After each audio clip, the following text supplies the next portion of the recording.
In April 2014, Dutch students Kris Kremers and Lisanne Froon went missing on a trip to Panama, only for some of their belongings and remains to turn up a few weeks later.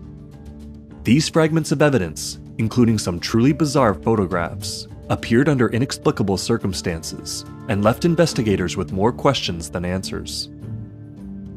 The Kremers and Froon case is one of many unexplained deaths and disappearances around the world that share some unexpected commonalities and suggest at the influence of other anomalous phenomena. Kris and Lisanne, 21 and 22 years of age, worked at a cafe restaurant in the city of Amersfoort in the Netherlands. The women planned a trip to Panama to learn Spanish while volunteering with local children. They flew into the island town of Bocos del Toro on March 15, 2014. 2 weeks later, they traveled to the small mountain town of Boquete, where they arranged to volunteer at a school for children. They expected to return home on April 21st.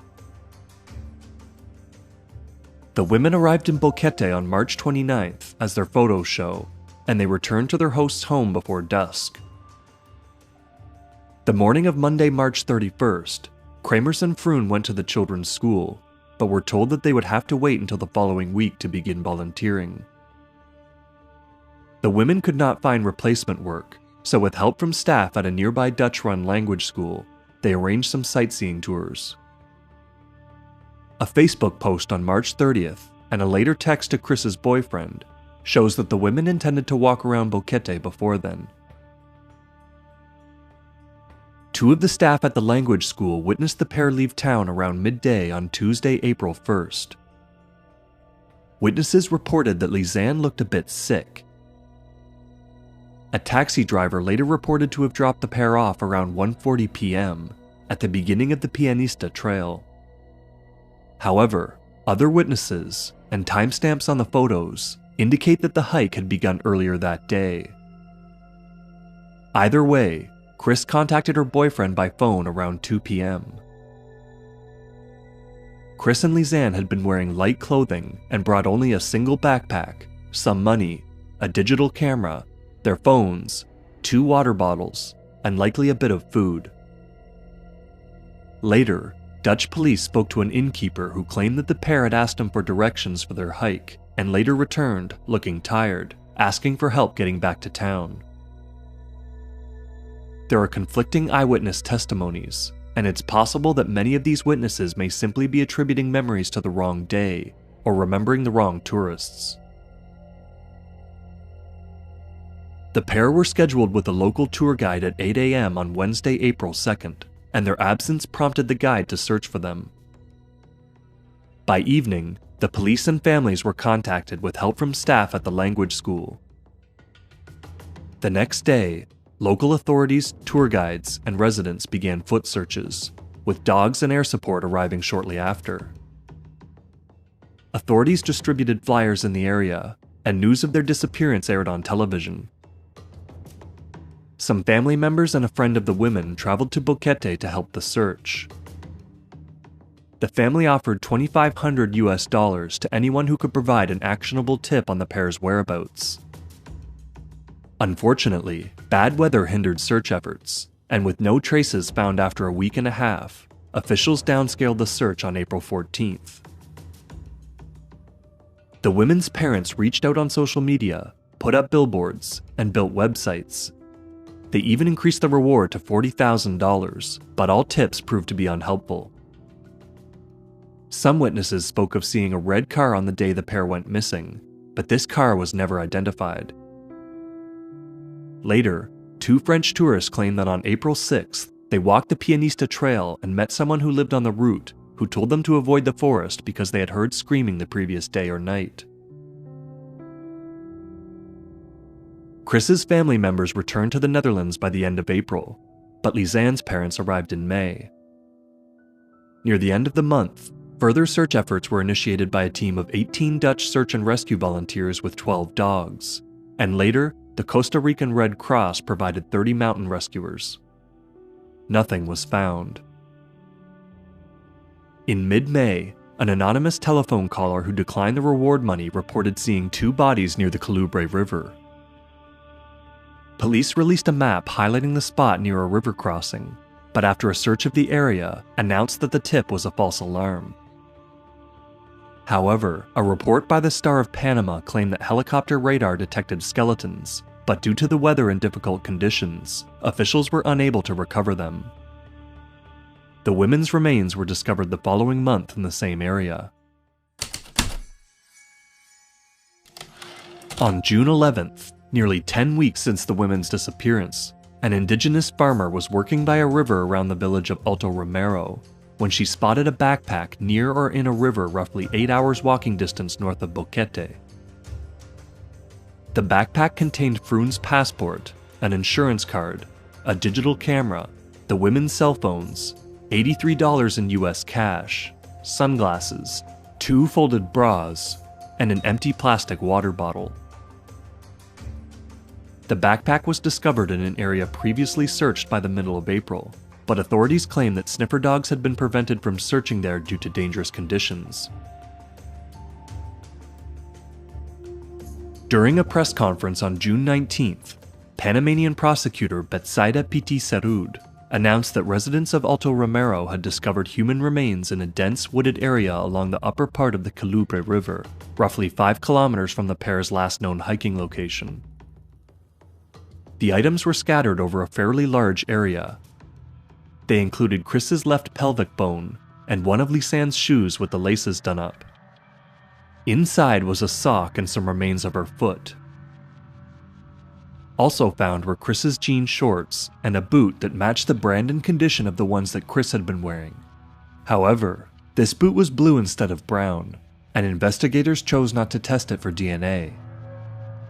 This area had also been searched previously, but again, authorities claimed difficult terrain had prevented the dogs from searching there. At the end of July 2014, Kris's parents returned to Panama and walked the Pianista Trail. Search efforts by locals found more of the women's bones on July 30th and August 2nd, including one of Kris's rib bones. Later forensic testing revealed all of Kris's bones had traces of phosphorus, resulting in white discoloration. This can result from sun exposure or from chemicals in the ground, but the necessary phosphates aren't present in the local soil. Tests on the other bones showed no signs of trauma, fractures, or illness. In August, the Kremers family representative filed a complaint against the Panamanian prosecution, accusing them of mishandling the investigation. Shortly after, the Kremers family discovered that the Netherlands Forensic Institute had failed to pass on information to the Panamanian authorities. Later, Kris's parents revealed that DNA from an unknown person was found on the recovered backpack, and that information from Panamanian authorities indicated that the women had been kidnapped. One newspaper wrote that a fingerprint found on one of the recovered phones was in the Panamanian database, but Panamanian authorities did not obtain fingerprints from searchers who would have handled the evidence. At the end of August, locals found more remains along the Calubre River, 2 of Lisanne's leg bones, and a piece of skin from her leg. Forensic testing determined that the skin tissue was in unusually good condition for the almost 5 months that she was missing. There were 33 scattered bones and fragments recovered in all, and strangely, DNA testing found that a number belonged to 3 different unknown victims. In September, the camera and phone cases were tested for biological traces, and Lisanne's remains were investigated by the Netherlands Forensic Institute. The Institute's investigators released their autopsy report on September 19th, and Piti Serud concluded that Kris and Lisanne died 8 days after they went missing, likely taken by the swollen river. The lackluster investigation efforts suggest to some that officials in Panama wanted to cover up the case to protect the tourist industry. With support from donations, a team of forensic specialists was sent to Boquete in early January 2015, made up of members of a Dutch dog rescue team and a few Panamanian authorities. The forensic specialists reviewed all plausible scenarios and walked the Pianista Trail to the Calubre River, where the items and remains were found. the specialists concluded that becoming lost on the trail was implausible, and that the possibility of encountering crime was highly unlikely. They leaned towards a fatal accident, with the team leader stating that the end of the trail had slopes leading to the river that the women could have fallen down. However, this accident theory was contested by many outside parties, and it doesn't explain the sudden appearance of the women's remains in a previously searched area. A wealth of evidence was found on the women's devices, though it didn't offer any resolution to the mystery. On April 1st, Kris made an emergency phone call from an unknown location at 4:39 p.m., but no connection was made. Lisanne attempted another call 12 minutes later. At 6:58 a.m. the next day, an attempt was made to call an emergency number from Lisanne's phone, with another attempt using Kris's over an hour later. The phones were turned on and off again several more times in the following days, with 2 more attempted 911 calls from Kris's phone on April 3rd. The second time that someone tried using Kris's phone on April 5th, the user entered the wrong PIN code, or failed to enter one at all, causing the phone to stay locked. The next day, around the same times as the previous day's attempts, there were 2 more incorrect PIN entries, and several more in the following days. The phone was turned off for good at 11:56 a.m. on April 11th. After the women's camera was recovered on June 11th, many of their photos were leaked online. By the timeline set by authorities, at least 33 photos were taken April 1st showing the pair on the Pianista Trail, reaching the summit and going beyond it. The next photo to be taken was completely deleted, and after that, their camera went unused for the next 7 days. Only 51 of the remaining 100 photos taken were leaked to the public, though it's possible that the remaining 49 photos were completely dark. All but one of the leaked photos were taken in the middle of the pair's 7th night missing, April 8th, between 1:29 and 3:22 a.m. local time, with the last image taken at 4:10 a.m.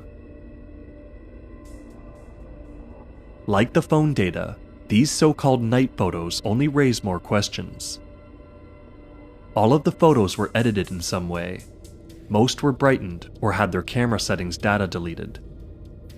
Most appear to be taken with a flash and contain some rainfall. The majority show the same surrounding foliage from different angles, enabling analysts to overlay them. The fact that so many flash photos were taken pointed straight up at the same break in the tree cover suggests that the pair were attempting to signal to would-be rescuers, although no searches were conducted at night. Other photos suggest that the women were using the flash to orient themselves. A few images stand out, notably image 550, which shows red shopping bags tied to a branch on a large rock.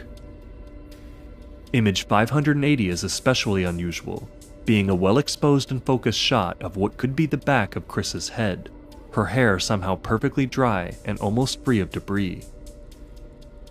Another standout photo is image 509, because it was deleted from the memory card.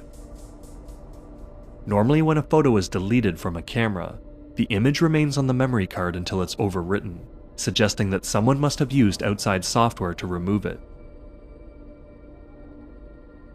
Independent analysts have pointed out that the digital camera's date and time settings were off by a year, meaning authorities could have recalibrated the times incorrectly. It's also been argued that at least some of the times or file names are incorrect. A private investigator close to the Kremers family, known only to the public as V, came to believe that the final photos of the pair walking the trail were taken the day prior, on March 31st, and that the perpetrators changed photo data to April 1st. This might explain why some testimonies conflict with the official timeline. In October 2015, writer and journalist Ramon Hernandez published a book compiling Panamanian news articles and photos released between April 29, 2014, and the book's publication. He argued that the circumstances pointed to a crime. In 2022, Venezuelan-American journalist Mariana Atencio traveled to Boquete to reinvestigate the case with Daily Beast reporter Jeremy Crite.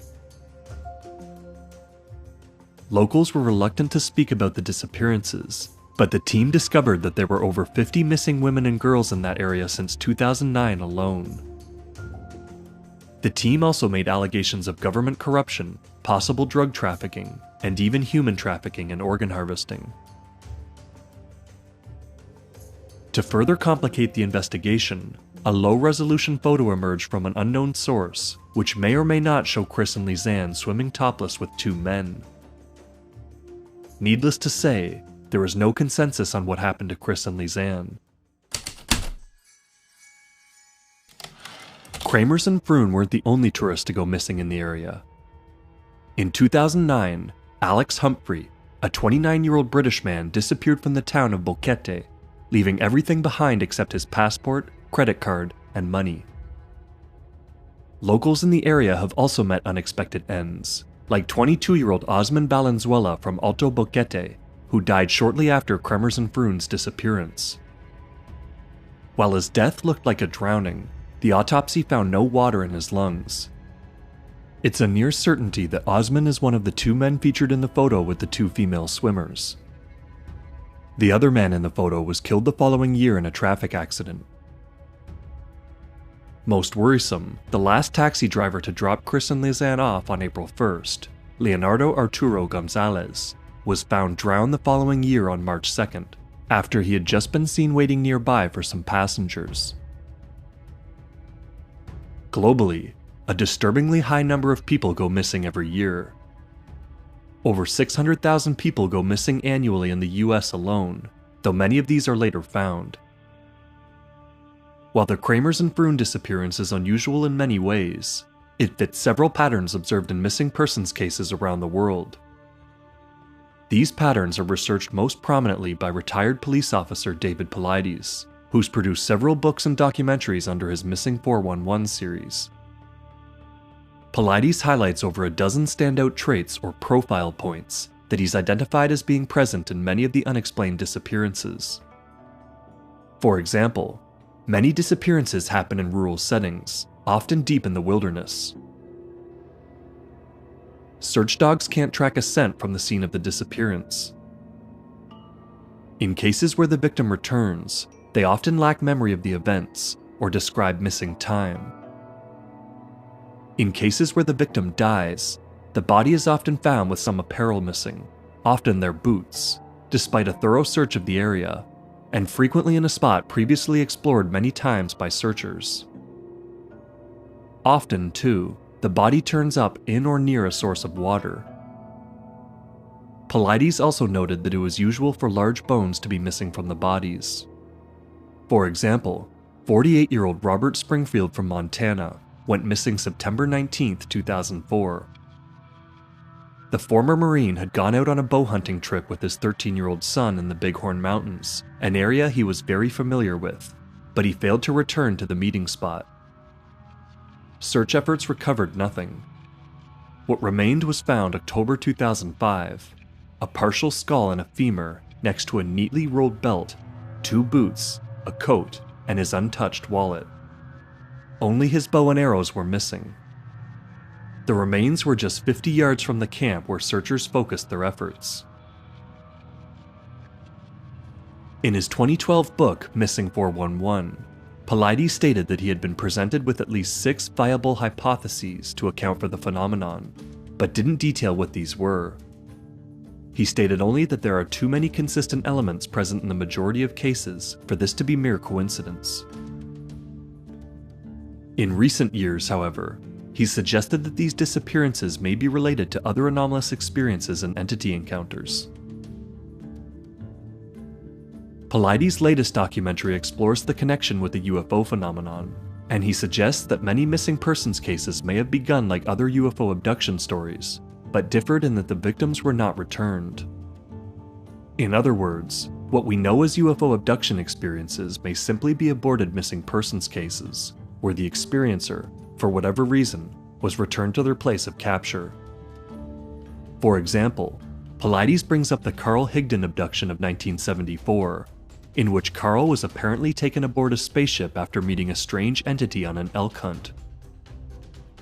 Higdon was told that he was not suitable for his abductor's purposes, which he took to mean that he'd had a vasectomy and couldn't procreate.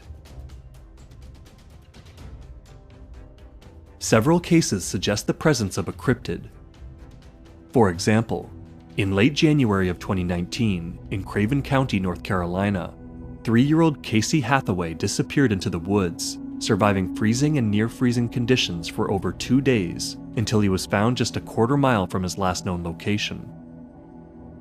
According to the family, Casey said that his best friend the bear was with him to keep him safe during the 2 days, though all bears should have been hibernating at that time. Paulides also reports that dozens of North American indigenous peoples he's interviewed state that little people living in the forests regularly harass, kidnap, and steal, but it's rare to ever see one.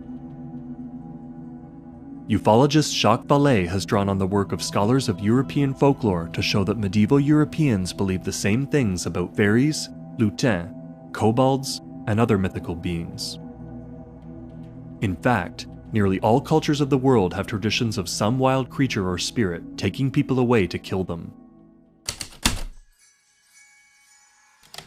There are so many highly unusual elements in the disappearance of Kremers and Froon that no single explanation can account for them all. At the same time, however, the case contains many elements that fit with a larger pattern of unexplained deaths and disappearances around the world. Some of these missing persons cases, at least, may also overlap with other anomalous phenomena, including fairies, cryptids, and even UFOs.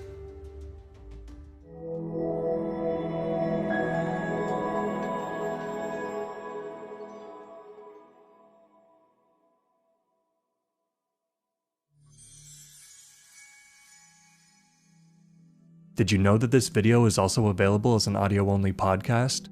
Find it on Apple Podcasts or on our website, thinkanomalous.com, where we also have transcripts for every video. Think Anomalous is created by Jason Charbonneau. Research by Clark Murphy. Music by Josh Chamberlain.